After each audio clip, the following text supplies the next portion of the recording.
Hello students.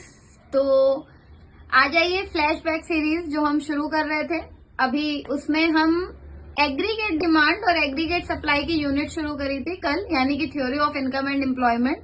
उसी unit में हमने कल एग्रीगेट डिमांड पढ़ा था। अगर आपने वीडियो नहीं देखी है तो मैंने वीडियो का लिंक ऊपर दे रखा है, जाइए वो वीडियो देखिए। आज के वीडियो में हम एग्रीगेट सप्लाई का टॉपिक कवर करेंगे और कंजम्पशन फंक्शन पढ़ेंगे कि कंजम्पशन फंक्शन क्या होता है।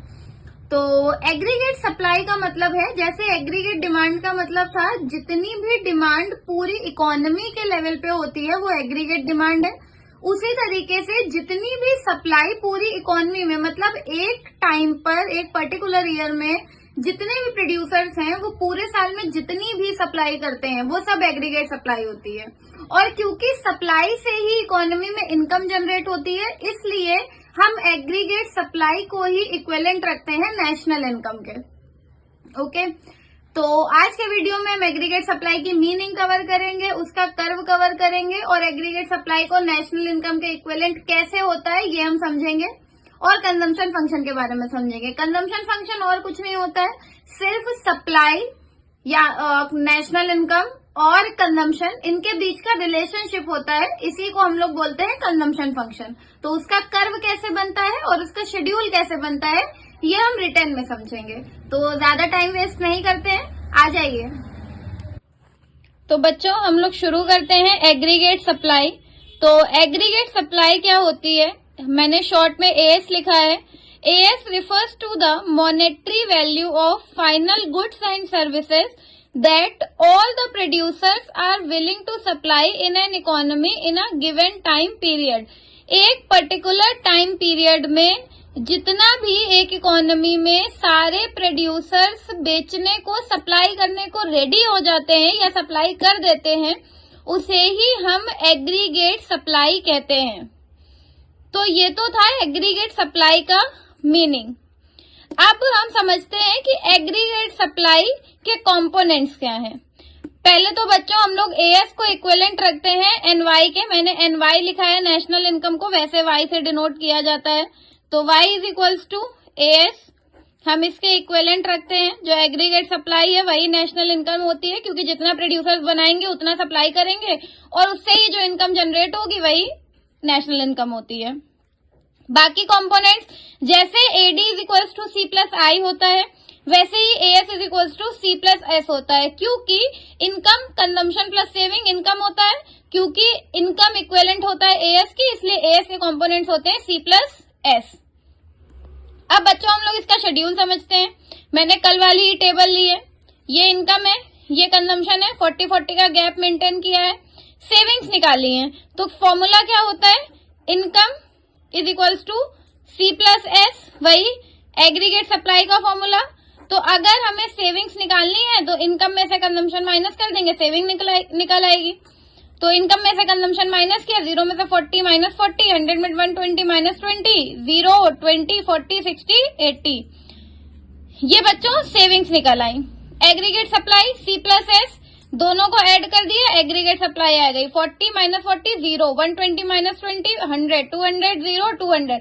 और मैंने आपको बताया था कि इनकम जो होती है वो इक्विवेलेंट होती है एग्रीगेट सप्लाई के। तो देखिए जो आपकी इनकम है वही आपकी एग्रीगेट सप्लाई आ जाती है। ये रीचेक करने का तरीका है, ठीक है। अब बच्चों देखिए कि कर्व कैसे बनता है। जैसे हमें एडी में प्लॉट करना पड़ता था, हमें कंजम्पशन कर्व भी प्लॉट करना पड़ता है, हमें सारी चीजें प्लॉट करनी पड़ती हैं, बट हमें नेशनल इनकम का या एएस का कर्व प्लॉट करने की जरूरत नहीं है और वो पेपर में गलत भी नहीं होगा। सिंपल आप ओरिजिन से एक 45 डिग्री की लाइन बना दीजिए, इसे ही क्या बोलते हैं, तो ये 45 डिग्री की सीधे लाइन कर दीजिए, कुछ प्लॉट करने की जरूरत नहीं। अगर आप प्लॉट करेंगे तो भी 45 डिग्री की ये लाइन आएगी। यहाँ पे एंगल बना दीजिए 45 डिग्री, यही हमारा होता है एएस कर्व या नेशनल इनकम कर्व।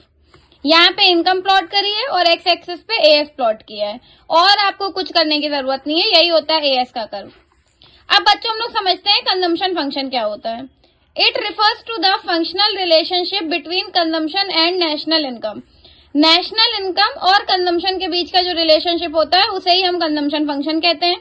इसकी इक्वेशन बनती है तो अब हम लोग पढ़ते हैं कंजम्पशन फंक्शन। तो कंजम्पशन फंक्शन फंक्शनल रिलेशनशिप होता है, उसे कंजम्पशन फंक्शन कहते हैं। ये इक्वेशन बनती है C is equals to functional relationship और ब्रैकेट में इनकम। ये इनकम है, ये कंजम्पशन है। जहां पे इनकम और कंजम्पशन इक्वल होते हैं उसे हम लोग बोलते हैं BEP, यानी कि ब्रेक इवन पॉइंट। जब ऊपर इनकम कम है, कंजम्पशन ज्यादा है, तो ये डिससेविंग होती है, यहाँ पे कोई भी सेविंग नहीं हो रही है इकोनॉमी में। जब हमारी इनकम ज्यादा है और कंजम्पशन कम है, तो यहाँ पे इकोनॉमी में सेविंग्स होती है, इसे हम लोग सेविंग्स पोर्शन कहते हैं। इसका कर्व देखिए, जो हमने पीछे एडी वाले चैप्टर में कर्व बनाया था, जब एडी पढ़ा था, तो उसमें जो कंजम्पशन कर्व था वही सीधे एक कंजम्पशन कर्व बन जाएगा। इनकम 45 डिग्री इनकम का कर्व बन जाएगा। जहां पे कंजम्पशन और इनकम एक दूसरे को इंटरसेक्ट करेंगे, वो पॉइंट को हम लोग ब्रेक इवन पॉइंट बोलते हैं, मतलब इनकम और कंजम्पशन इक्वल है। जहां पे ऑटोनॉमस कंजम्पशन है, वहां पे डिससेविंग्स है, मतलब कि कोई भी सेविंग नहीं हो रही है इकोनॉमी में। और जहां पे इनकम ज्यादा है और कंजम्पशन कर्व है कम है, वहां पे सेविंग्स हो रही हैं। तो ये था हमारा कंजम्पशन फंक्शन का डायग्राम, ये था शेड्यूल, ये थी मीनिंग। तो स्टूडेंट्स, ये था मेरा आज का वीडियो। आज हमने एग्रीगेट सप्लाई और कंजम्पशन फंक्शन का टॉपिक कवर किया, और आप लोग अच्छे से अपनी अपनी बुक से, नोटबुक से जो भी नोट्स बनाए हैं उनसे पढ़िए। अगर कोई आपको डाउट आए तो कमेंट सेक्शन में मुझे बताइए, और वीडियो अच्छा लगा हो तो लाइक करिए, शेयर करिए, चैनल को सब्सक्राइब करिए। Thank you so much.